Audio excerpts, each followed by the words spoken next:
Welcome to a new guide on this channel, and on this occasion is the DRUMBRUTE. This is not a review, it's a complete deep dive guide about this device. Everything on this guide is in chapters, so if you look at the description or the timeline, you can jump to a section or skip the ones you don't want. If you like this, please like and subscribe, and if you have the money and you want to buy me a coffee, you can go to the links at the description.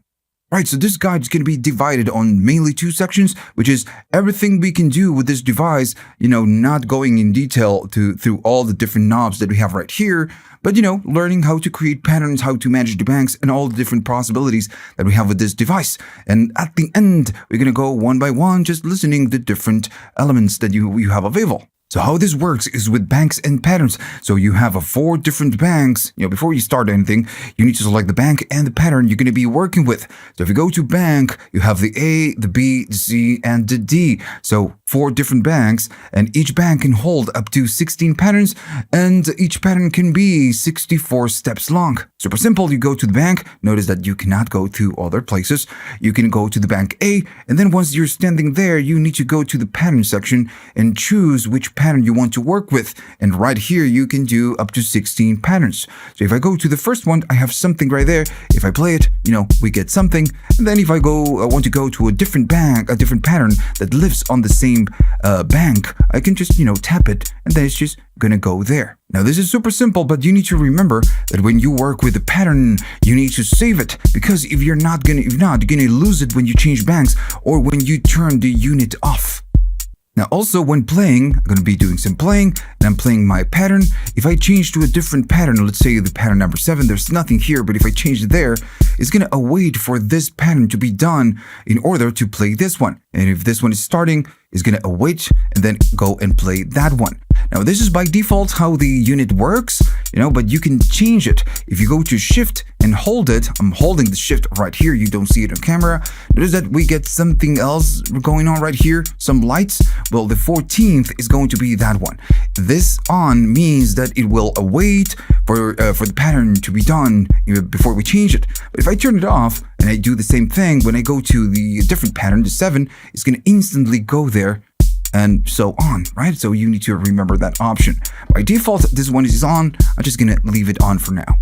So you have 2 ways of creating patterns. You can do live, or you can do step recording, which on this device is step editing. Now, first of all, we need to select the pattern, the pattern we want to work with. So you need to go to the bank, select the bank, and then choose the pattern. On the A, I had something from before. So what I want to do, I want to start from the scratch, and I want to erase whatever information that we had on that pattern. And you need to be careful, because with this, there is no going back. Once you erase everything, it's gone. So when you go to the erase, you have it right there, you press it, and everything is going to start to flash. And right here again, you need to be careful, because there's no going back. So you can delete songs, you can delete banks or patterns, and you can even delete parts of a track, within the pattern. So in this case, I want to delete a pattern. I'm going to be selecting the pattern, and then, the pattern and the numbers, the different patterns is going to start to flash. Then we need to select the one we want to delete. This one is going to go steady, and then it's gone, right? If I play something, it's not there anymore. So we can do the same thing if we wanted to erase a whole bank. Again, you need to be careful. You go to erase, you select the bank you want to delete, and kaboom, everything, it's gone. Right, so bank A of pattern number 1, we're going to be working with that one. So the easiest way of recording something is by doing live recording. So if I do some playing, then if I go to rec and enable the rec, it's going to be awaiting for me to, do something with the pads, and it's just going to record it real time. So if I do, it's just going to be recording this. If I do something else,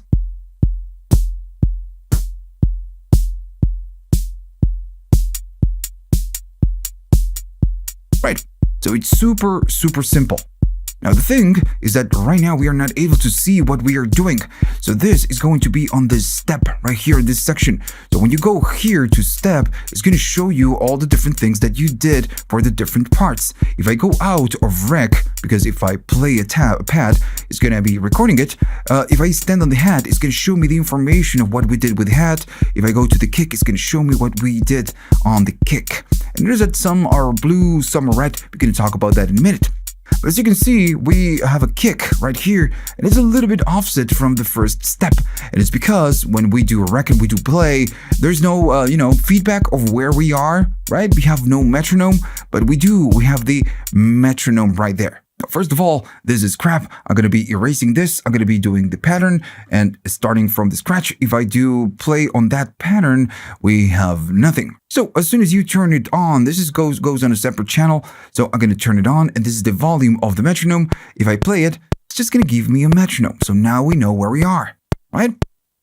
Okay.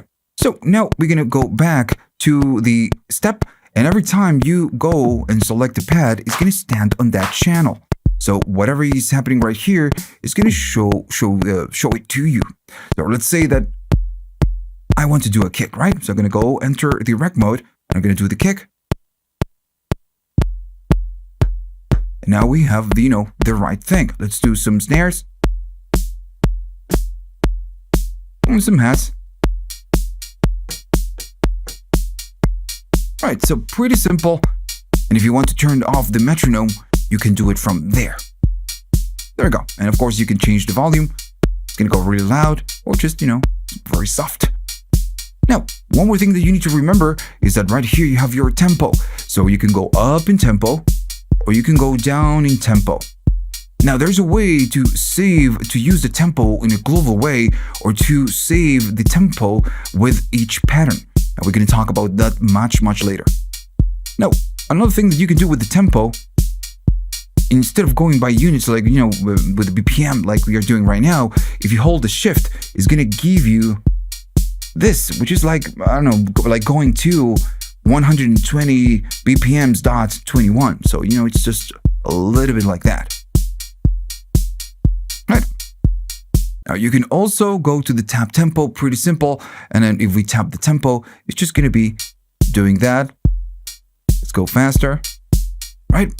So all of this, I know that all of this is just pretty simple and understandable, but this is a deep dive and I need to cover pretty much the whole device. So in this case, I'm going to go to 120 and I'm going to be doing some playing.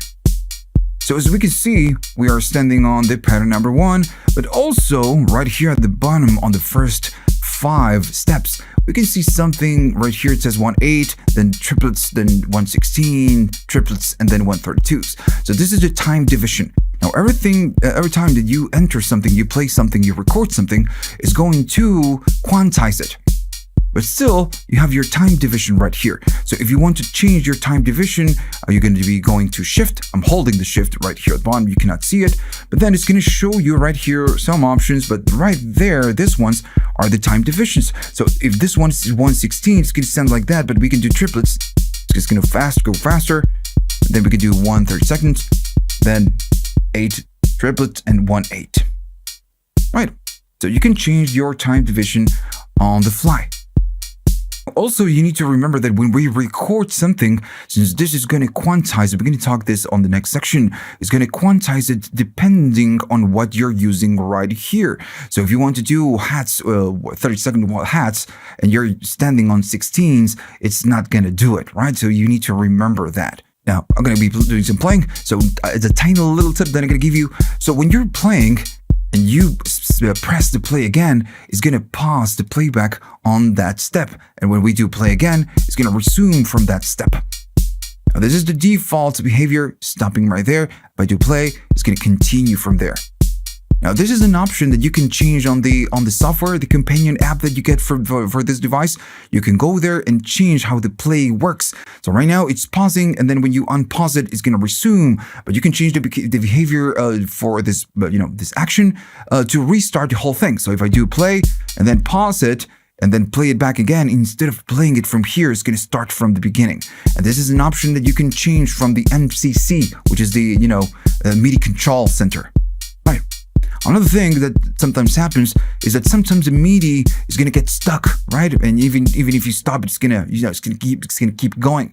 So what you can do is go to the top, to stop, and you play it 3 times, faster. And this is the all notes off. It's going to say it's going to do that. So it's going to kill whatever is stuck on your device.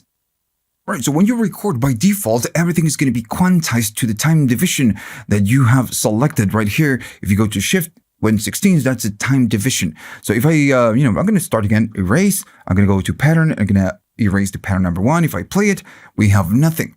So if I wanted to play or to save on this pattern 1/16, it's just, it's just going to work. If I do something like that, it's going to record it. And by default, it's going to quantize. So everything is going to be super perfect. But if I change the time division right here, and it's going to go much faster. So everything we do is going to be just quantized. And we are going to always, fall into a perfect spot. It's going to be right in the pocket. Now, the question is, I'm going to go back to 1/16 for now. Now I'm going to erase, go pattern, and erase the pattern number 1. Now, what if you don't want to quantize? So this has a non-quantize feature, which means that when you enter step, you can be offset to 50% backwards or 50% forwards. And I'm just going to, show you how this works. We're going to, again, stand on pattern number 1. I'm going to go to step, and for now, I'm just going to be entering the steps this way. We're going to talk about this in a minute. So if I play this, we have a 4 in the floor, and I'm going to go up in volume so we can, really know where we are. So right now, by default, we are using the quantize. So if I do some hats and I record it this way, that is, I played it like shit, but still, it's quantizing everything, so it's perfect. Now, what if I don't want to do this, right? So I can do stop, and you can go to the shift option right here. You press and hold shift, and when you do this, you're going to notice that the rec is off. And when I release it, it's still off. Now, this rec means that the quantize it's off. When I do shift, hold shift, it means that the default behavior is quantized. Now, if I do shift and go to rec and I press it and turn it on, now this is going to work as a non-quantize. So if I do the same, then I'm going to do a rec and I'm going to do play, and I'm going to play the hats, and I'm going to play them like shit. Now, this sounds a little bit weird. It's because they are non-quantized. So they're a little bit offset. They're not right in the pocket. And it's because, we have the non-quantize enable. Right. Now, the thing is that this is cool, that we have this option, but what if we want to tweak it a little bit more? So to do this, we need to go to the step mode, and we need to do a little bit of step editing. And this is going to be, the next section. So when you're standing right there, you can see where the hat is playing, and it's a little bit offset. We already know this because this is how we recorded this. So when we are here, we need to go right there to the step we want to check. And when I press and hold it, then and we are stopped, of course, then I'm going to be going to the swing. Now, the swing holds the information of how much this one is offset. If I move it, it's going to tell me, dude, you're 41 minus 41, it's playing backwards. And with this one, we can adjust this hat on this step to maybe play it on a, perfect spot. If I go to this one is going to be offset by 34, but maybe I just want to offset it positively to maybe 10 or something like that. And just like this, we can go through all the different parts and adjust the offset, right? So you can do it manually with each different step, or you can adjust it just, to make them all play in the pocket. And I'm just gonna, do that. So I can prove that this works. I'm gonna go there and just do 0. And then this one, I'm gonna do 0. So now if I play it, everything is gonna be with no offset right in the pocket. Right? Pretty understandable. Now still, without, the non-quantizing, you can hold that step and you can add a little bit of offset if you wanted to. I'm going to go all the way up. Now this is a little bit weird. It's offset. Right? So the main way of recording patterns is by doing it live, but this doesn't mean that you cannot do it while it's stopped and we can enter the steps manually. So I'm going to be stopping, I'm going to be erasing the pattern, make sure that we start with a clear one. And then when you want to create it like a good old-fashioned step recording, you need to go to step. Now, every time you go to step, it's going to show you which sound is selected. So if I go to the kick, this is just going to show me what's the information on the kick. It's going to, we can hear the playback, but, nothing is going to get recorded because we are not recording. So if I go to this step, and this step, this step, and this one, we add them manually. Now, this is also called the edit, pattern editing on this device, because when you record it live, you can go to the different sections, the different channels, and you can just, make adjustments with the different steps. But like this, like we are doing right now, we can just create it like this. Let's say I want to add the snare. I'm going to be standing on the snare, and then I'm going to be adding the snare, and then we just create a pattern like this. Super simple. Maybe I'm going to do a close hat. We can do the same thing. And this doesn't mean that you cannot, do it live. While you're playing, you can go right there, enable the rec. And let's say I want to, do some maracas. I'm just going to be doing something like that. Now, still, while you're doing this, you can go off and just edit everything that you're doing. This doesn't mean that you cannot do it this way when you're recording. And I believe I have the non-quantize. Just going to disable it for now. So I'm going to remove the maracas. For now, just going to be doing some playing. Now, sometimes when you're playing and even when you're recording, maybe you want to audition some of the pads, some of the sounds. But the thing is that if you're recording and I, touch it to audition, it's going to record it. So maybe you don't want this. So we're going to be removing this. So what you can do a silent selection. You need to go to Shift, hold the Shift, and then when you go there, you're not going to be auditioning anything, but it's going to be standing on that track, right? And it's going to be showing you what you're doing on the different tracks. Pretty simple. Right now we hold the Shift. It's not showing you it. When you release it, it's just going to show you. If I go to the kick, release the Shift, it's going to tell me. In this case, I want to go to maracas, silent selection, and then I'm going to be adding, something like that. Super simple. So you can live record or you can add the steps manually. Now we already know how to erase patterns and banks, but you have a couple more options. You can delete parts of your pattern, or you can do something called spot erase. So let's start with, the different parts. If I do some playing, we can see that we have some kicks going on, we have some snare, we have a close hi-hat, and we have some maracas. So for now, I'm just gonna, add something more in the maracas so we can really hear them. And I'm gonna go up in the volume so we can hear the maracas. Cool. So now what I want to do, I want to delete this maracas. I want to delete everything that we have right here. I don't want to, do something like this and going and just do it manually. I want to wipe it. So what you need to do, you need to go to the erase. Now, once you tap it, remember everything starts like flashing. So if you go there, we delete the patterns and the banks, but when you touch one of the pads, you're going to be deleting whatever you have right there with this sound. So if I tap the maracas are gone. But everything else, we keep it. All right. So I'm going to go maybe to the maracas. I'm going to add them again manually, just like that. I have all the markers on right here. So what we need to do right now is the spot erase. Now the spot erase only works when you are recording. So I'm going to enable the record. Now, the idea of this is that you record the erasing of the different steps while this is going. So if I go to erase, press and hold, notice that now it's not flashing. It's because something else is going on. So when I go to the maracas, because it's the instrument I want to delete the different parts, whenever you tap the pad and you hold it, it's going to erase whatever it's right there on the playback. So I'm going to be doing in 3, 2, 1. And if I'm going to tap it and then release it, notice that it's just deleting every time I'm tapping this. So this is called spot erase. And if you press and hold, it's just going to delete pretty much the whole thing. Right? It's just going to like sweeping. Right, so that's going to be the spot erase. And remember, it's key for you to have the rec on. If not, it's not going to work. So you have something else called step repeat. So right here on this side, you have the roller, and is the roller and the looper. We're going to talk about that much later. But right now, you have another thing called the repeat, and it says right there, repeat, and then you have 1, 2, 3, and the 4. So this, what it does is a multi-triggered step. This is what it will do. So I'm going to be adding some maracas. I'm going to be playing the same pattern that we had from before. You don't see the pads, but it doesn't matter. So here are the maracas. I'm going to be adding maybe right here, adding here. You know what? I'm going to be adding the maraca right there. So every time that step plays the maraca, it's going to play it one time. It's going to trigger that sound one time. But right here, we can change it, and it's going to multi-trigger by 1, 2, 3, or 4. Now, if I go to this one, where we are staying on step edit, and I press it, notice that while I'm holding it, it's saying 1. It is because it's playing one time. It's triggering one single time. What happens if we change this?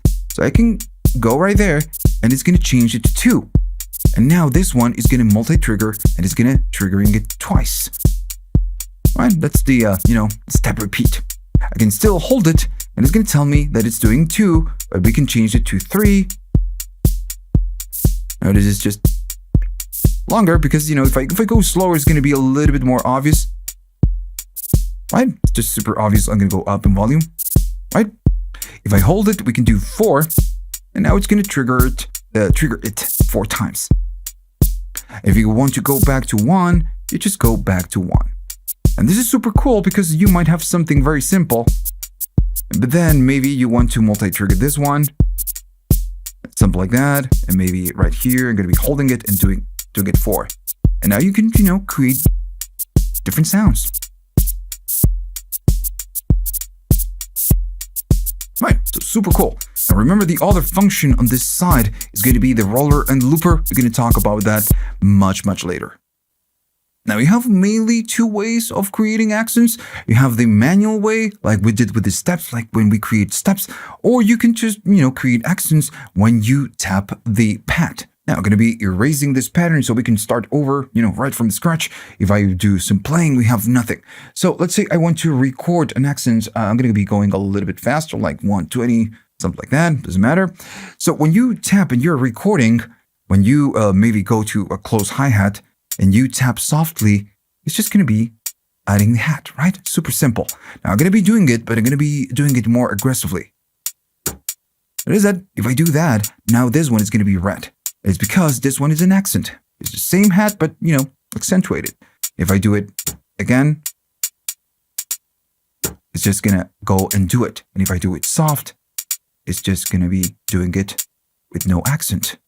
Now, this depends on the velocity of the pad and how you're playing that part. Now, if you want to configure this, you need to go to the MCC, the MIDI control center, and you can adjust how this will react to the velocity. So still right here, you have something that says step and something that says accent. So if you go to accent right here, you can add the accents manually. Now, if I remove this, it's going to remove whatever we have right there, and it's removing the blue ones and the red ones, right? So that's fine. If I play it, we can see that there are no accents, but right there on the accent, I can add a step right there.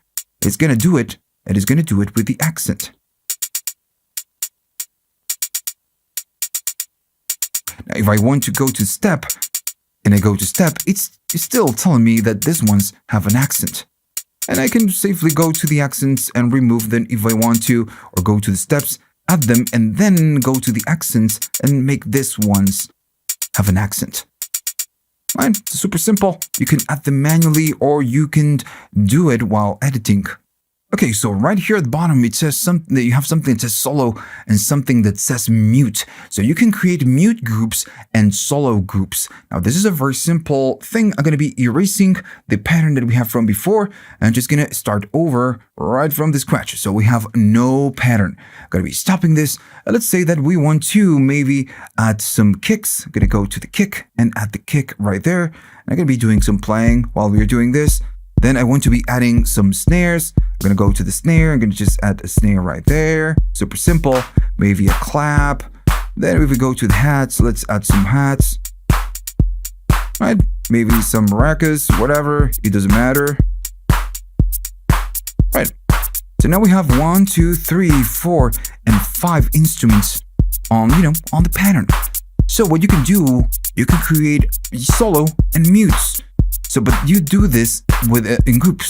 So, I'm going to be going to the solo. Now, once you do this, notice that the pads right here at the bottom are not going to be blinking. It's because you need to decide which ones are going to be soloed when you press this button, or which ones are going to be muted when you press this button. So first I'm going to be doing the mute. I'm going to go to mute, and I need to select the channels I want to mute when I press this one. So I'm going to be muting the kick and the snare. So I'm going to be go there, and now the kick and the snare belong to the mute group. So now every time I play, press the mute, the kick and the snare will shut up. If I want to remove them from the group, I'm gonna be just doing this while this is on. I'm just gonna be removing this. Now this one is a performance feature. Maybe we're playing the pattern and we want to mute those channels, those tracks, with just one single action. Now the solo works the same way, but instead of muting, it's going to be soloing. So if I go to solo, let's say I want to solo the maracas and the hat. So I'm going to be solo, maracas, and then hat. I believe that there was one. Now we are just getting the hat and the maracas. All right? So like this, you can just go to the mute and just create, different groups. Now always remember that you can just get them out of the group or just get different parts back in. Now, this is a cool performance feature, but you need to remember something. This is not something that when you save the pattern is going to be stored. I mean, the groups, you cannot store them on the pattern or the banks. This one is a global thing. So right now, let's say that if you create, again, let's say we have this group. If we go to a different pattern, this group is going to remain through the different patterns and the different banks. Now, the issue, again, it's global and you cannot save it. So when you turn it, the device off, it's going to forget about the groups and you need to create them again. So again, you cannot store the groups. And if you want to remove them, then you just go to the mute, check which one is on that group and remove them, and everything is back to normal. Right? So super easy. Right, so now it's time to talk about the pattern length. So each pattern can do up to 64 steps, but by default, you are only going to be doing 16, right? So this is how it works. So right here on this section, we're going to be handling all of that. Now, the last step, this button is going to decide which one is going to be the last step. So if you're standing on a pattern, on pattern number A or 1 of the bank A, and if I play this back, we can see that we only have 16 steps of that pattern, right? So when we go to last step and you press and hold it, you can just press and hold, it's going to tell us where the last step is. So if it's 16, it means that this pattern will have 16 steps. Now, what you can do, you can go up or you can go down. Maybe I want to make it 8 steps long, or maybe 5, or maybe 4, right? So you can go down and do less than 16 if you wanted to. But you need to hold the last steps and decide or tell the pattern which one is going to be the last one, right? So pretty understandable. Now, right here, there's something important. Maybe with the camera, you cannot see it, but on your unit, you're going to be able to see it. Right here, it's we have a white light, and below, you have a red light. So the red light is going to show you on which page you are. If it's the 16, the 32s, or the 48s, or 64s. But the white light is going to tell you where the last step lives. Now, if I go to the last step, I press and hold, notice that now it's blinking and we can see that it's white and also red. But when I tap this, I'm going to be moving the last step to different pages. So this way, we can inform the pattern which one is going to be the last step. And notice when I move to the 32nd, is going to, that 16 is not there anymore because we're standing on the second page, which is going to be, the 17th and the 32nd. So now what I want to do, I want to let the pattern know that the last step is going to be the step number 32. So I'm going to go right there and just say that this one is the 32. I release the last step and now this one looks a little bit different. We're standing on the first page, the 1 to 16, but the last step lives on the 32, right on the second page. And if I play this back, right from the beginning, it's going to play the first 16 steps and then go silent because it's playing the next 16 steps. Right, so the next thing that you see is that we are not able to see what's going on the next, on the next page. So without holding the last step, with this one, you can move the cursor to, the first 16 or the second 16s, and now we can see that we are doing nothing. Maybe I'm going to be going to some hats and do something so we can, get something. Right? And we can hear that the second page is playing the hats. Now, the thing is that sometimes when you're doing this or you're playing live or doing editing, you want to stay put on maybe the second page or you want the unit to change this automatically. So you need to go to the left and the right and play or press both at the same time. And while this is going, it's going to take you to the first page if it's standing on the first or the second, and so on and so on and so on. So this is called the follow. Now still, if you want to disable this, you just press both at the same time and you can freely go and stand on a page. Now, with the last step, you can do whatever the F you want. Maybe we want to do 64 steps long. I'm going to go to 64, and now it's going to be 64 steps long. The white tells us that the last step lives right here. We can manually go through all the different pages, or we can enable the follow, and this is just going to take us through the different pages, through all the different steps, right? So remember, the red one is going to be the page, and the white is going to let you know where the last step is. And also remember that you don't need to make it 32 or 48 or 64. You can maybe go right here and, I don't know, do it like that and make it 20 steps long. It doesn't really matter. You choose the length of the pattern. It's completely up to you. Right. So for now, I'm going to be standing on the last step. I'm going to go to the first page, and I'm just going to make it 16 steps long. Now, one thing that it's going on right now is that when we do this, we select the last step on the 32nd or other on the other steps.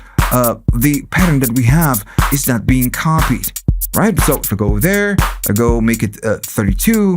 We know that we have the hat right there on that one, but by default, it's not copying the first to the second when we do this. Maybe what we want to do, we want to take this 16 steps, right? And just copy whatever we have right here to the next page, and then to the next one, and to the next one. Right, so how can we do this? Now to do this, you need to go to the shift. Remember, we have 16 steps, and what I want to do, I want to take this to the next page and just extend it by, 32 steps. So I'm going to do shift, and while I'm doing shift, I'm going to be pressing the forwards. And now it's going to take whatever we have right here and just, copy and paste it on the next steps. And if I do follow, we can see that, just going through the different pages, and it's just copy pasting. So I'm going to be going to pattern, and I'm going to be erasing whatever we have right there. And if I play it back, we have nothing, right? So I'm going to be showing you one more thing. I'm going to go to a kick, and we have a kick right there. And I'm going to make it 4 steps long, right? Why not? And then I'm going to be going to, hat, and I'm going to be adding it right there. So if I play it, we have the kick, and then we have the hat. But of course, the length is 16, so maybe we can go to last step and make it a 4 step long, right? Cool. Now what's going to happen if we do shift and we press this one?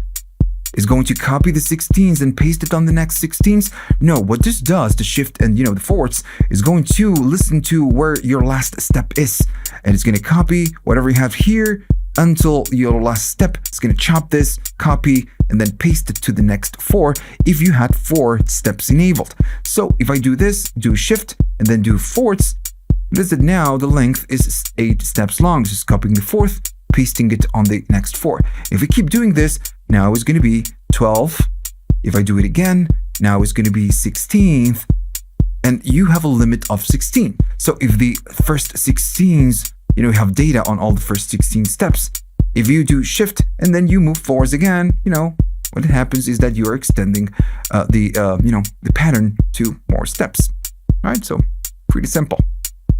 Now, I'm going to go back, erase. I'm going to erase the pattern and just start from the scratch, right? So we have nothing. So let's say that on this one, I have a kick, and then I have a kick right here on this one, and maybe some, some snare. I have the snare right there. But my last step is going to be the number 7, right? So now we are not working with 4, 8, or 16. So if I play it, notice it dies on the 7th. So what's going to happen when I do shift and forwards? So again, it's going to do the same thing. It listens to the last step. So it's going to copy this 7 and paste it right there. So I'm going to be shift. I'm going to do this. It's going to chopping it. And it's just doing it. It's 14 steps long. So now if I do the same thing, shift and forwards, what's going to happen? We have 14 steps and we only have 2 available on this ones. So what it will do, I'm going to shift. I'm going to be doing the same thing. Now notice the last step is going to be on the 2nd page. So what it does is copying the 14th and then pasting it after the last step, which was the 14th. So now 14 plus 14th, you have a 28 step sequence. If I play it and we are in the follow, notice that it at some point is going to die right here because it's, again, a 28 step, not 32.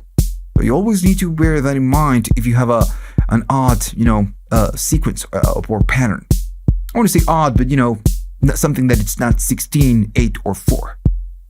So a cool feature is that you can copy different parts. Maybe you have a hat part, pattern that you really like and you want to copy paste it on a different part. We can do it. I'm going to start from scratch with a clean pattern. If I play it, we have nothing. And I'm going to be going maybe to a hat. I'm just going to be adding, something right there. It doesn't really matter what I do. I'm just going to be playing it. And we have some hats. Cool. So I want to copy this pattern and paste it on a different place.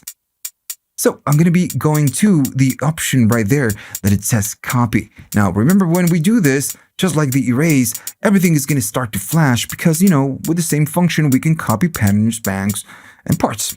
We're going to talk about that one later. In this case, I want to copy everything. And if you want to get out of this, you just tap it again, you get out. I want to copy whatever we have on the hat. I'm going to copy, and we need to select what we want to copy. In this case, it's going to be the hat. Once I select it, things change. That one is the ones selected. So what I want to do, I want to paste it on a different place. I want to paste it on the maracas. So if I tap it, now the same pattern is on the maracas as well. Right?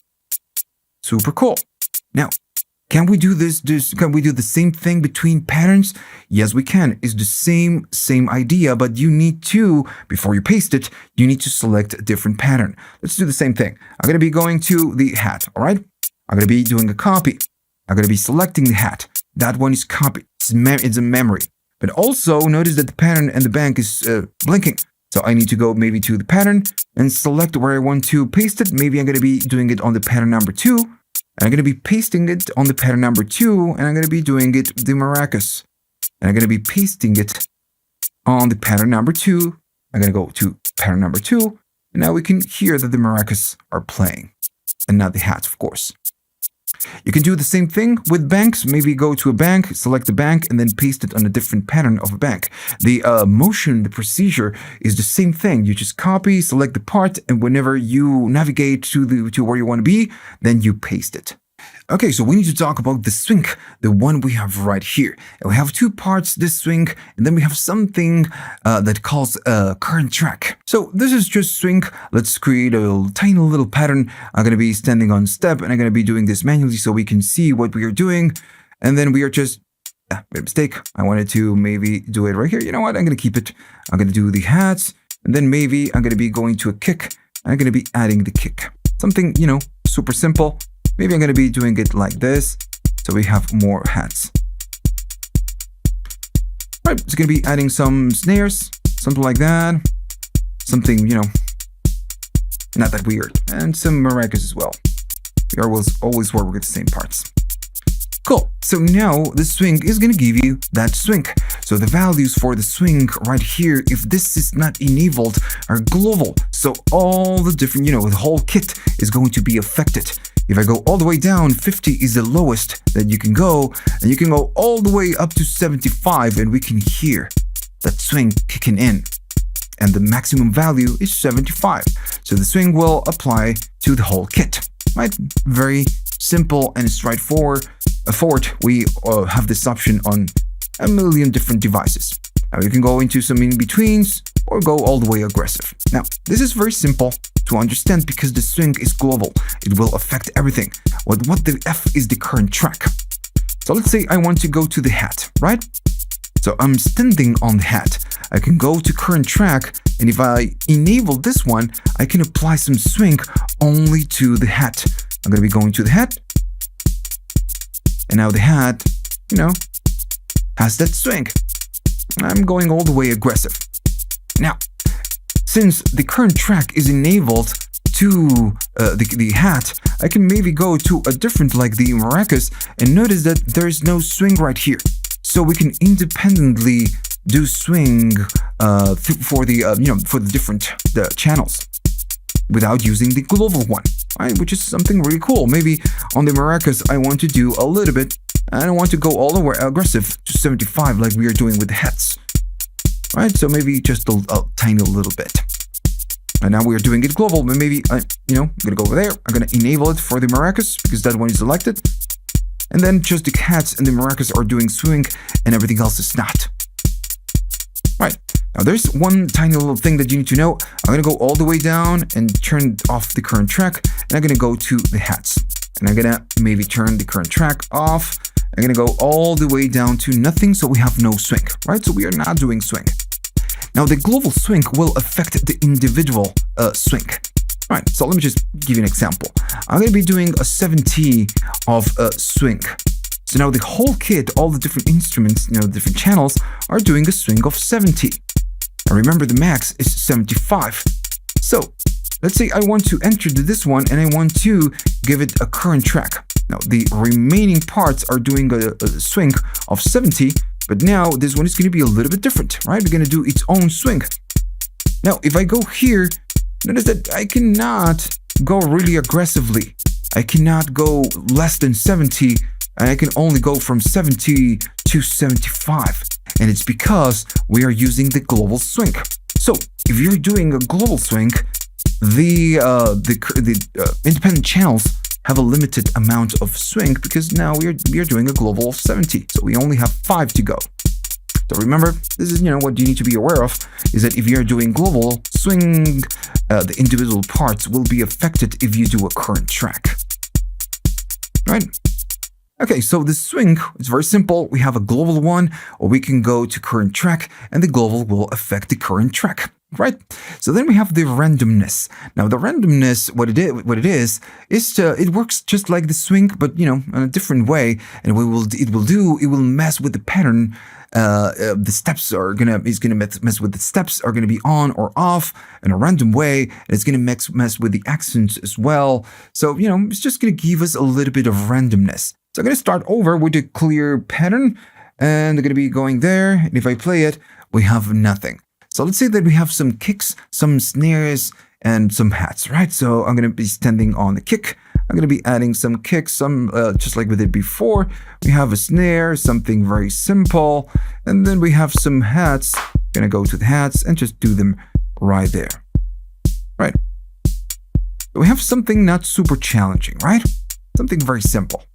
Maybe we can do some maracas. Something like that. Something easy. So now I'm going to go to the randomness. This one, we have the current track just like the swing. So whenever we go up, it's going to affect the whole damn kit. Now how this works is that if you go crazy, which is all the way, everything is going to be randomized. But you need to be aware that the only things that are being randomized are the parts that we were using. The claps, the kick one, the toms, they are not being randomized because we are not using them. The only parts that we are using on the pattern are going to be affected. Now, going all the way up on the randomness, it means that you're going crazy, like this. But instead of doing this, you can do just a little bit, and it will introduce some randomness to your current pattern. Right, so I'm going to go to pattern, and I'm going to go to, pattern number 3. If we play it, we have nothing there. So if I go, like I told you, random all the way, nothing really happens because we have no information. We are not using the different sounds, and the random will react on sounds that we are using, channels that we are using. So if you want to create a random pattern, you don't need to create a pattern and then do random. Maybe what you want to do, I'm going to go to the hat, why not? I'm going to be doing just the first step. Once we do this, the random, it says, oh, okay, so you are using the hat. So I'm going to be working on that one. And the only thing you need to do is just one step. It doesn't matter where you do it, You can do just one single step and everything is going to give you kind of a random pattern with the hat. Right. So always need to be, remember that you need at least one step in order to make it random. Now I'm going to go to pattern and go back to the one we have before. It's going to be, this pattern, it doesn't matter. So now, again, remember, we have the current track. So maybe I don't want to do a global random. Maybe I just want to go to the maracas. I'm going to move maybe maracas. And then I enable the current track for this one. And this one will be randomized. The maracas. If I go to the hats, the current track goes off. So we are just doing it on the maracas. So this way, just like the swing, some parts can be randomized and so the other parts can, follow whatever you did on the pattern. And just like this, again, I can go to the hats and just, do something random.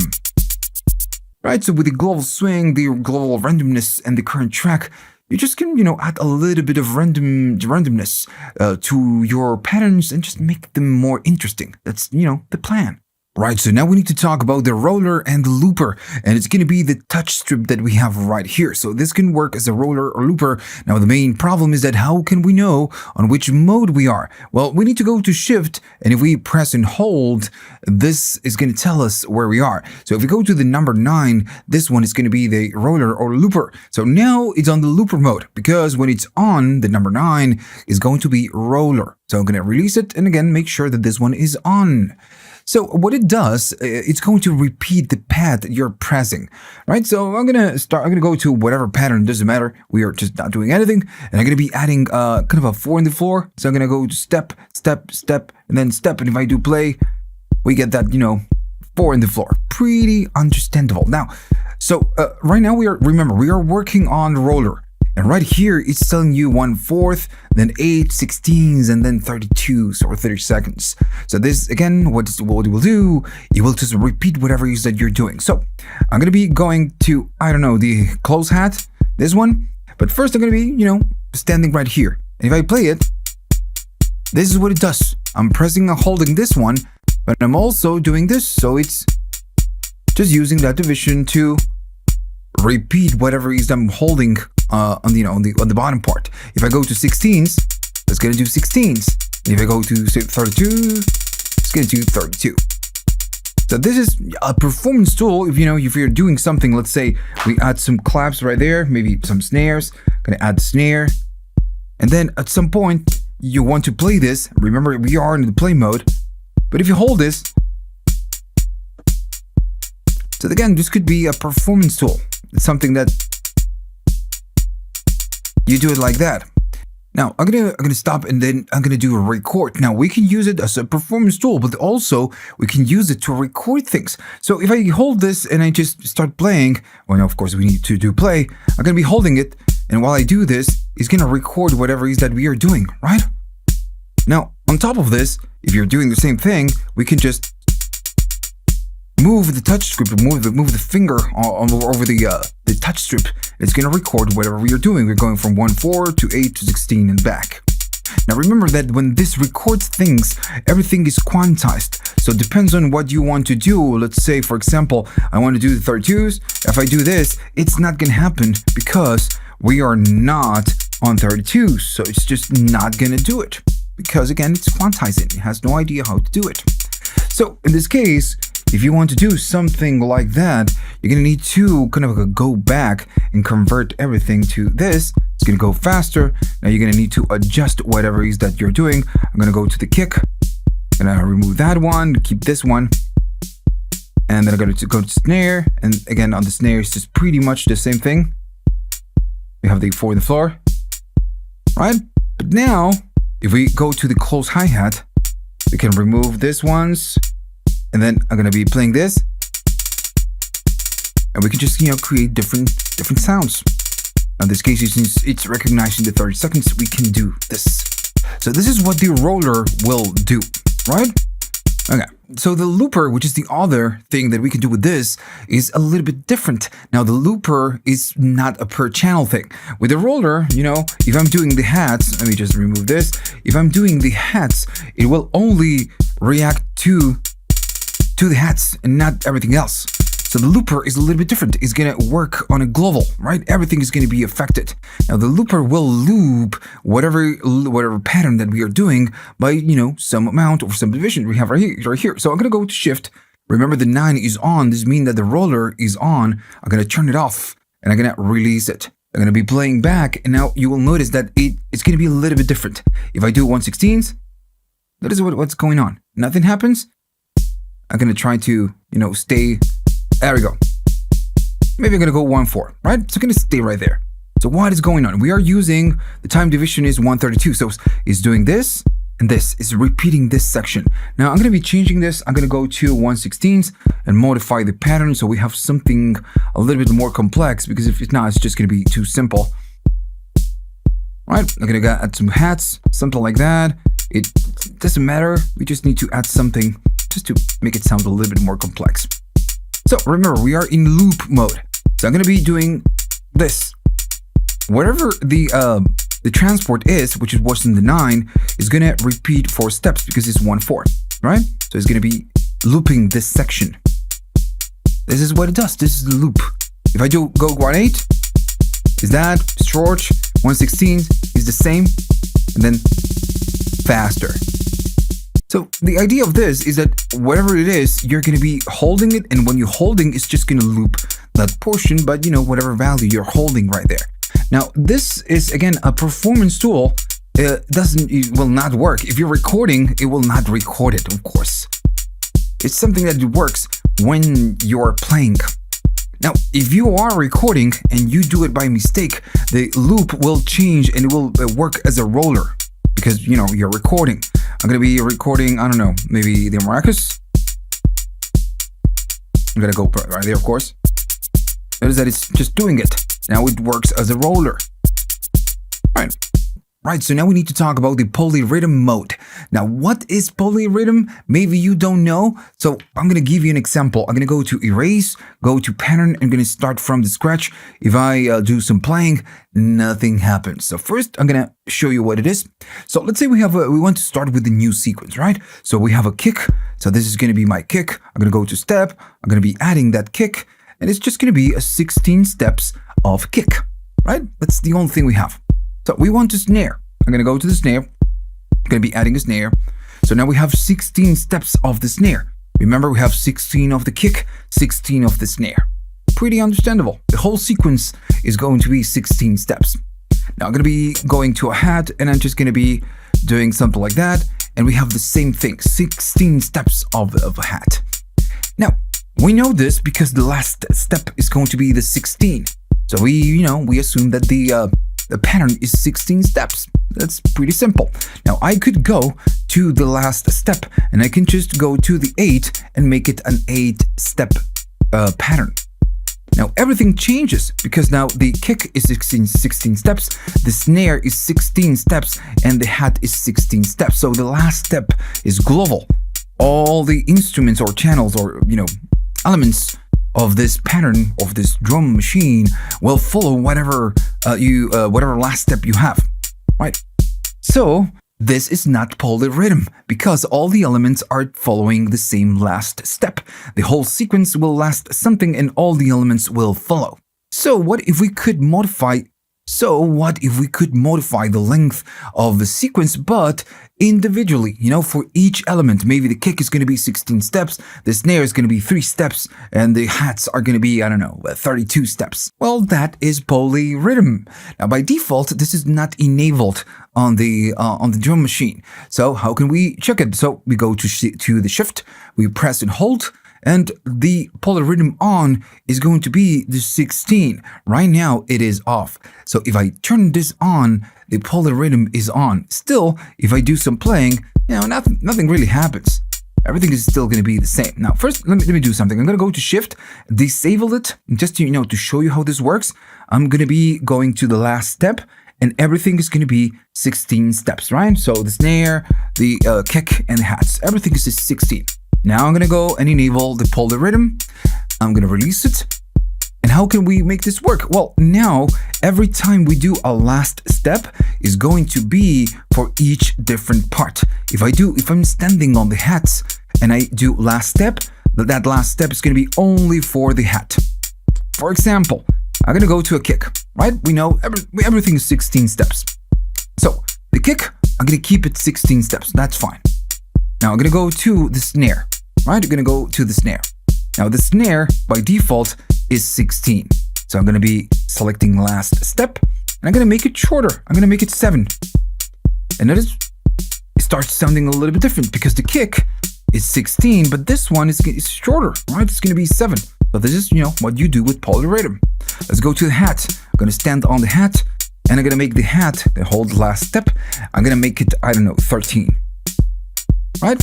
So now we start getting, different rhythms. The kick 16, the snare is going to be 7, and the hats is going to be 13 steps, right?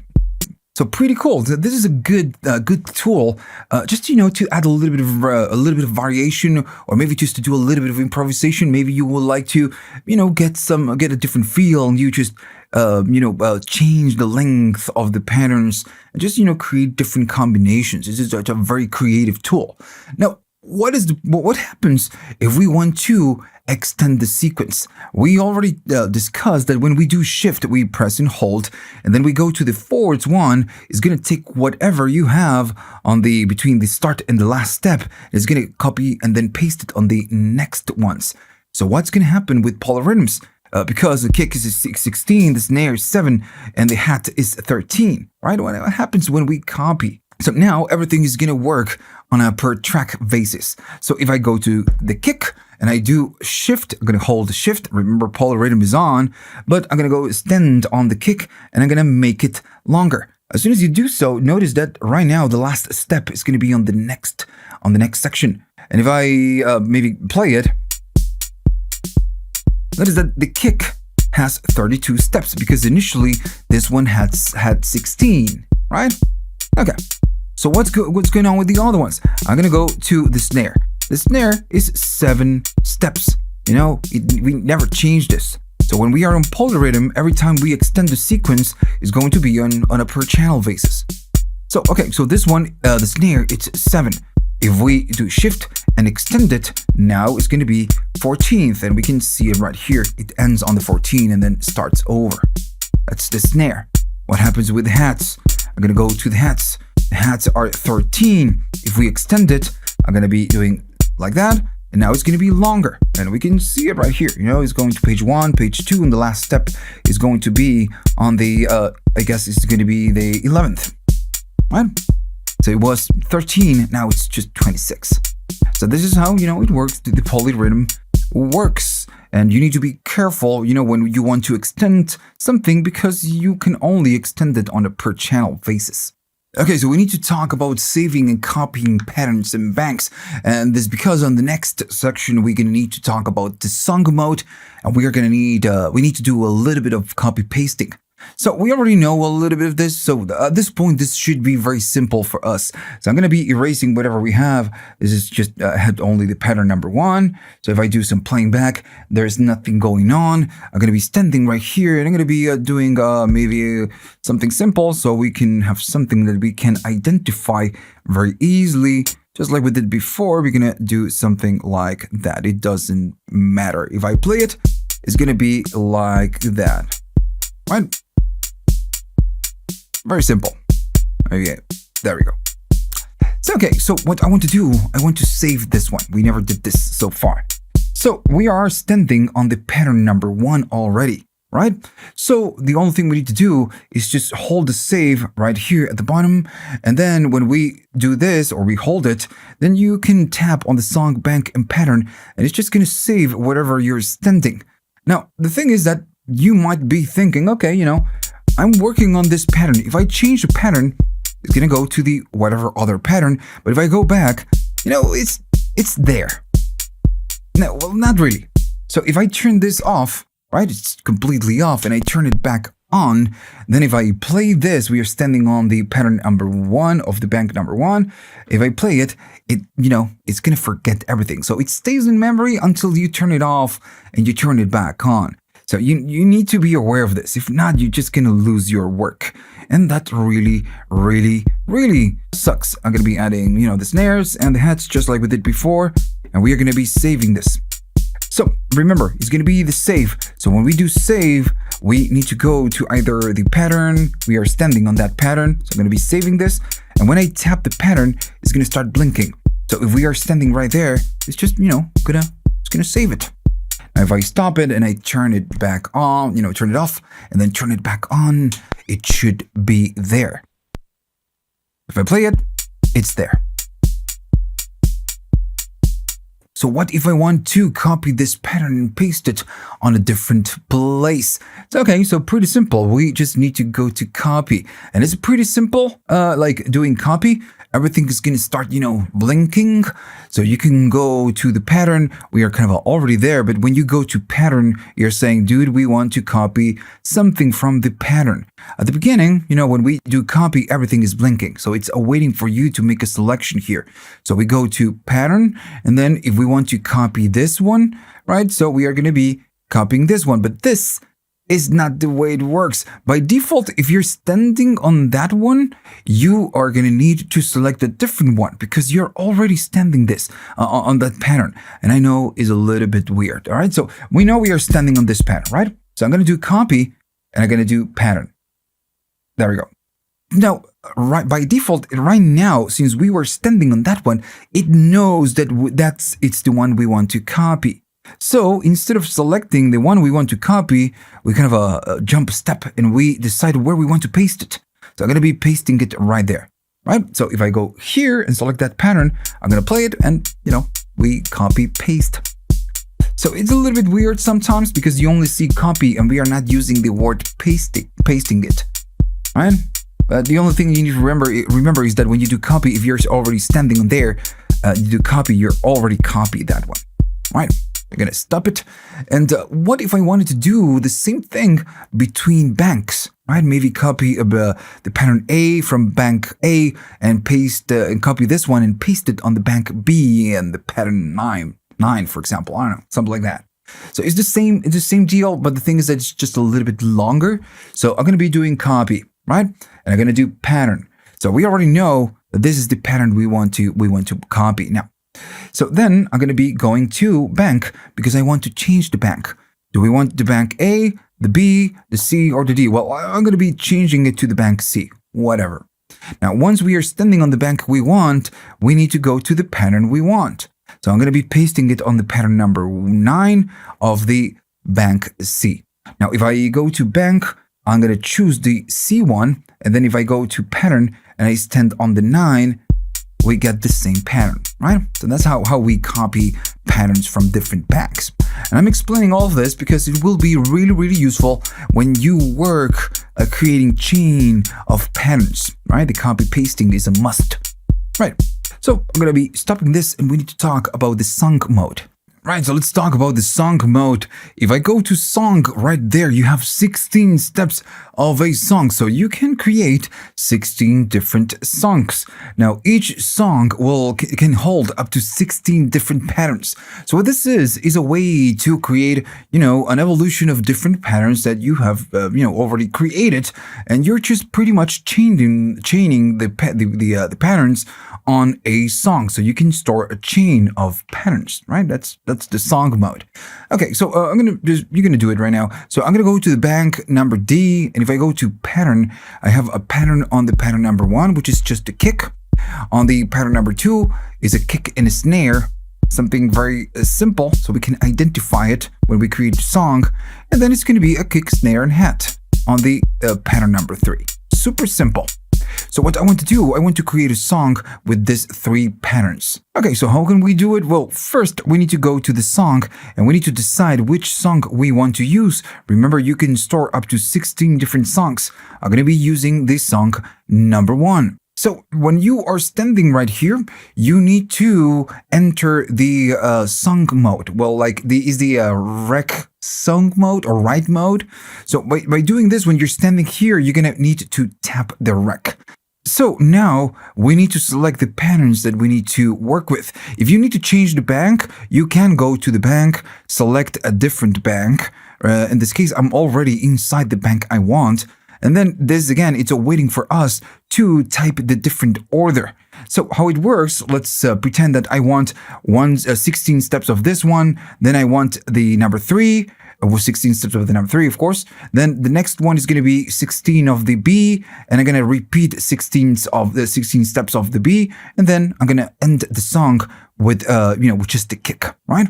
So what you need to do, you need to press the steps, the different patterns in order. It's going to be one of this, there's going to be one of this, then I'm going to be 1, then 2, so we have 4, and I'm going to end it with 5 different patterns with the first one.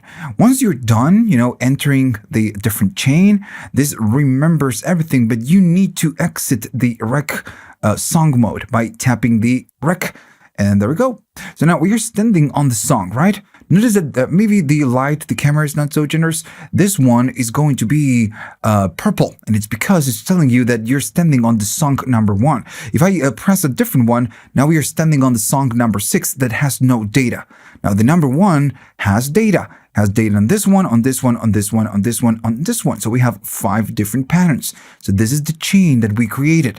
Now if I play it, is the kick. It's going to go to the kick, snare, hat, then go 2 measures of the same, and then end just with the kick. And then everything starts over. So this is how you can create, a chain of patterns. And you create your song. You can repeat as many patterns as you wish. Or, the length of the patterns can be 64. It depends on your pattern. You're just choosing the patterns. That's the only thing you're doing. Right. Now, just like we save banks and we save patterns, we need to save the songs. So when I go to save right here on this one, we need to do save, and then we do song, and we are standing on that song. So we are just saving it.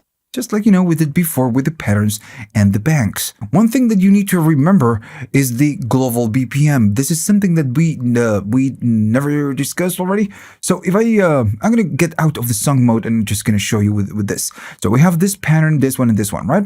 So if I play it, we have the kick. The other one is going to be the kick is snare. And this one, the kick, snare, and hat. Simple enough. Now, if I change the BPM on this one and make it super slow, I'm going to be changing to the other pattern. The tempo is the same, 93. If I go to the first one, it's the same tempo. And if I go super fast, it doesn't matter because the tempo is global. Now, the thing is that this doesn't have to be this way. The global tempo can be turned off. And every time you create a pattern, it's going to remember the tempo for that specific pattern, and it's going to save it on that pattern. So by default, the global tempo, it's on. How can you disable this? So if I go to shift, remember you have all the options right here. So the number 15, and it says right there, global BPM. So if this is on, it means that the global tempo is on. All the patterns will follow your global tempo. If I turn this off, now it's going to be off, and all the patterns can store, a very specific tempo. And we're going to do it. We're going to just do it now. This is the first, pattern, and I'm going to make it like super fast. Once I'm done, I'm going to be saving this pattern saved. Now I'm going to go to this one, and this one has a different tempo. So maybe I'm going to be changing this to something else. And then I'm going to go to this one, and this one, I'm going to make it, something like that. And I'm just going to save it. So now this has one very, very specific tempo. This one is going to be slower, and this one is going to be faster. So we have different tempos on different patterns. So what's going to happen when we go to the song mode? So the song mode will respect the tempo that you stored on the different patterns. If I play it, now it is fast, then it goes slow, then a little bit faster, or actually slow, and then faster, right? So it's going to respect whatever you stored on each different pattern. Right, so I'm going to be going to whatever, it doesn't matter. I'm going to be playing the one with the hat, that one, and I'm going to go and do 120. So we are almost done with the with the whole guide. It's just a pretty simple device. It's still, you just need to practice and just learn the workflow. But at the end of the day, it's just very simple to understand. So now we need to talk about the output filter. So this is a filter that's just, at the very end, whenever the sound gets created, it goes through the filter, and then goes out. Now, by default, if you have the bypass right here, it means that there's no filtering going on. So if you do resonance or cutoff, nothing happens. So you need to unbypass it. And now the cutoff is going to cut the high frequencies. It's a low pass filter. Just gonna cut the highs. Now you can change this to a high pass filter. So now we chop the lows. And just like any other filter, you have the resonance. And if you go up, this is gonna be a little bit crankier. Just gives a nice tone to the whole, whole kit. I can go all the way to resonance and just sweep this. Right. But again, just a very simple filter, just cut off resonance and the filter mode. Now notice that now always when you start, make sure that this one is the way you want it, because if it's not bypassed, it really changes the sound. If I bypass it, it sounds really different, right? Yeah, so make sure that if you don't want to use the filter, you just bypass it. Right, so we are pretty much done. Now we're gonna talk a little bit about the different channels that we have available. Now this is gonna be not a deep dive, it makes no sense. This is a very simple thing to understand. Just gonna go through the different channels and just review them. That's all. And we are pretty much done with the whole guide. Now the only thing left is maybe the sync, but this is again, it's just very simple. By default, you have internal, which is gonna be that this device is going to be the master device. If you go to USB, MIDI, or clock, it means that this one is going to be the slave. And right now, all this just depends on what you want to do and your setup. I could give you examples with other synthesizers and just connect it to something else, but it really depends on what you're working with. If I show you this with DAW, maybe you want to know how to do it with a syntact, for example, with an electron. And so for that, you're going to need to read the manual. You're going to need to dive the manual. There's not much I can show you from here because it depends on whatever gear and the connectivity capabilities of your other gear as well. But this one is just, gives you all the things you want. You have the clock and you have a MIDI. The MIDI, you can connect it through MIDI. And also, if you go to the MCC, the MIDI control center, there are a lot of things that you can change to connected to something else. It's a pretty versatile in terms of connectivity. All right, so let's talk about the different channels, and this is going to be more like an overview than a deep dive because this is just a very simple thing to understand. I'm going to be standing on the bank, and I believe that at this point we know how to do this. Bank A, and I'm going to go to the pattern number 1, and then we have nothing pretty much right there. Oh, man, I'm going to go to the int. All right, so if we have something, I'm just going to clear everything. Gonna clear the pattern and we just have nothing. So then we have the kick number 1. Now the kick number 1 is a little bit more complete than the other one. The other one is like an additional kick. This is something cool, because we could just get a kick, one kick, but we get, 2 flavors of the kick. Now, I'm gonna go up on the kick number 1 and I'm gonna be, adding something so we can hear this. Now the kick, of course, we have a pitch. And all this is just gonna, alter the pitch. You can really go down or up, depends on what you want to do. And the good old decay, make it shorter or just make it super long. Now the impact is a very useful feature because if you're lacking a little bit of punch, this will give you a transient right there.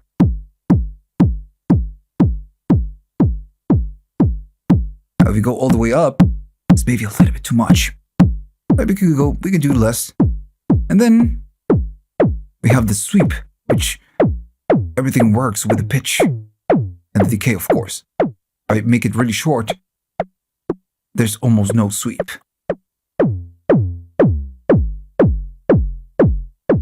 Now the other kick, the other one, the kick number 2, is a little bit different from this one. So I'm gonna just turn it off, go to this one. And this one is more like a, just a standard good overall kick. We can tune the pitch, and just fine tune the decay. Go all the way up, or just, make it shorter. Pretty understandable. And they sound way different. So I'm going to go to the snare now. I'm just going to be adding the same snare here. I'm going to be getting this. Now the snare is simple. I'm going to go up on the level of the snare. So we have the snap level. Now most of the sounds that we get, we just create them, with analog synthesizers. We create them with sine wave or triangle wave, and then a combination of something, usually noise or something else. If I remove the snap level, there's the noise almost goes away. So more snap, we get that noise, the tail, right? It's just very noisy. Now then the decay is going to control the noise. If I go back, it's just going to be shorter. And then we can just sweep the tone. And this is just, it's like a filter. We can hear it right there, just sweeping. And then the drum tone. Again, we just hear how the filter is reacting, changing the tone. It's a very simple snare, you know. It's not like a real snare. You will never get a real snare. It's a synthesizer snare. Synth snare. Maybe too much decay, just gonna make it sound like something else. You need to manage your decay and your snap. Just to, you know, to make it sound like you want, the way you want. Right. And then you have the other one, which is going to be the clap. Now, of course, this is just a clap, and again, it sounds very cool. It's very, very simple clap. You have just your decay all the way up, much longer, much shorter, and 50%, and then the tone, which is pretty much. We can just sweep the whole thing, and we can just hear the different tones.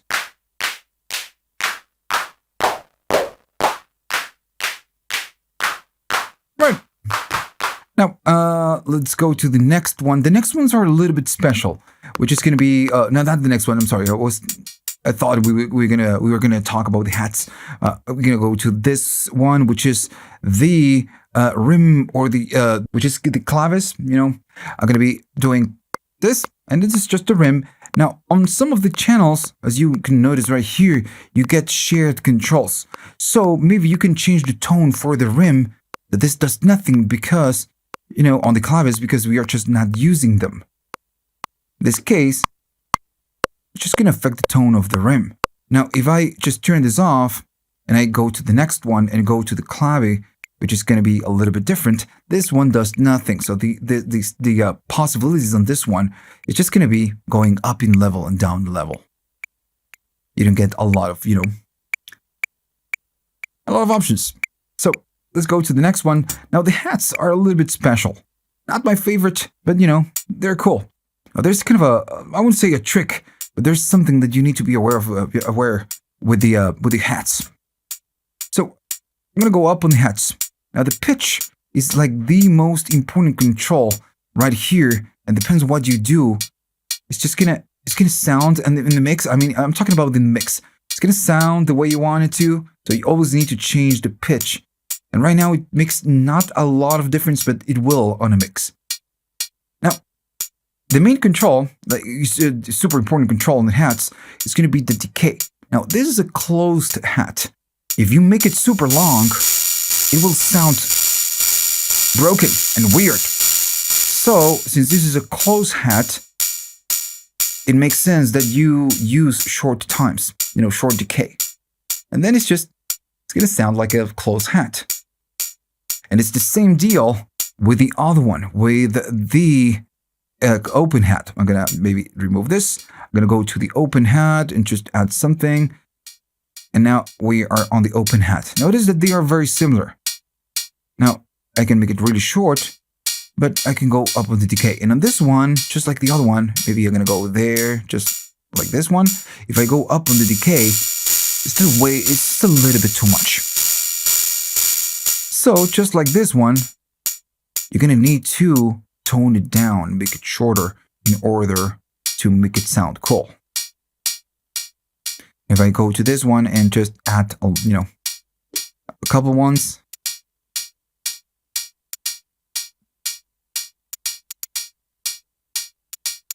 Now you can make a nice combination between them both.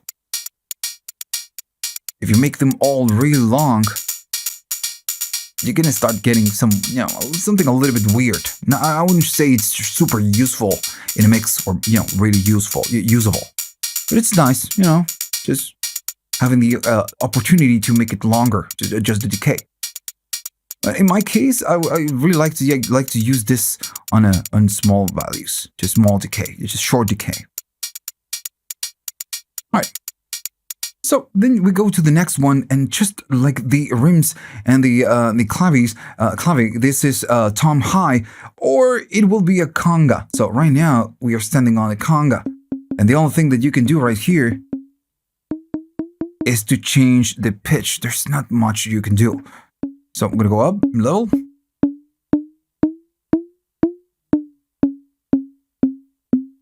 Right? Okay, so just a nice conga. Now, since this one is the tom high, I guess this one is going to be a little bit higher than the next one, which is still a conga and a tom, but this one is the low. Right? So I'm going to go maybe to the next one, which is going to be the conga, and we can just hear them both. And I'm going to be adding something right there. Right? I'm going to go up in volume. And we can hear that this one is the low one, even though the pitch is almost the same. Right? Now what happens if we change them to something else, which is going to be the tom? How will the tom sound? So we need to go to the tom. I'm going to go there. And again, they're pretty similar. It's just a tom. Nothing super magical. Now the pitch will be really important because it's a tom. If I go like this, it sounds more like a, I don't know what it sounds, but it doesn't sound like a nice tom. Maybe a little bit lower. Right, just gonna turn this off and go to the next one. And this one, oh, sorry for that. No, that's fine. We are standing on the tom. So I'm gonna be getting that one. And again, it's just a tom. If you are too up in the, too high in the pitch. And if I bring this one and do it here, here, here, and here, you just can hear the difference, right? Right. I know all of this is just a little bit boring. I was not going to do this, but maybe, you were saying, dude, can you show the different channels? Why not? I'm just doing it. Now, then you have the cymbal. Now, the cymbal is going to be maybe a little bit too annoying because it's just cymbal is a longer. That's why you have the decay. And I'm going to go up. Notice how different the cymbal, it sounds in comparison with the closed and the open hat. If I go up on the decay, it sounds a lot more natural, right? It's because the cymbal has a long decay. It's just very natural for a cymbal. So if I go to tone, you can hear the sweep. And then you have something really cool that they added, which is the reversed cymbal. Now if I'm going to be, maybe I'm going to go there and just do a reverse cymbal. Now, there you go. Yeah. Now, you know what? I'm going to get rid of this one so we can just hear the reversed one. So, since, of course, the decay, since this is reversed, it's going to be a little bit slower because we have a long decay. So, if I go shorter, it's just going to be much shorter, the reverse cymbal, I mean. Right? And there you get a tone. So, you can just tune it up maybe on the reverse cymbal. It's not going to be so obvious. I'm going to be maybe going here. And do it like this, maybe a little bit more decay. And we can hear right there the sweep. Alright, now let's go to this one. You have the maracas and you have the tambourine. That's going to be the maraca. And that's going to be the tambourine. Now the maracas, I really like them on this device. They sound pretty cool. Maybe not that one. So I'm going to make it longer. Now, this button only works for the tambourine. So the maracas are just that. But they sound really cool. They are very useful, very usable. Now, the other one is just going to be the tambourine. Now, the tambourine is going to sound just a little bit different. So I'm going to go there and just do something. It doesn't matter. This just sounds different. Way different. Even though they are using the same channel. Now, remember that we need to use the decay. And notice how weird it sounds if we go up on the decay, just like the hat and the closed hi-hat. It's because this is just something that we need to maybe use a short decay instead of a long decay. Right? If we use a longer decay, it's just going to sound weird. Right. And last but not least, you have the sap. That's going to be the sap. Let me just go up in volume. It's just going to be that. Let me add right here. Now, right here you have your decay. If I make it really up, it's going to be pretty long. But if we go short, it's more like a, sort of an impact. Could be an impact. And the pitch, will just really help for that impact. Go all the way up in pitch. Pretty noticeable. 50%. And all the way down. Right. Now the decay is like really noticeable. Now if you do something like this, go up in volume and then maybe add it to your pattern, it's gonna occupy a lot of space. So maybe something, less volume and maybe a little bit shorter. All right. So that's it. That's pretty much all the different channels. Again, I was not going to do this because this is just very, very simple to understand. But I don't know, maybe you just want to hear the sounds and, here you have them. All right, so we are done. So hopefully you learned something on this one. And now you feel a little bit more confident with your drum brute. So if that is the case, remember to like and subscribe.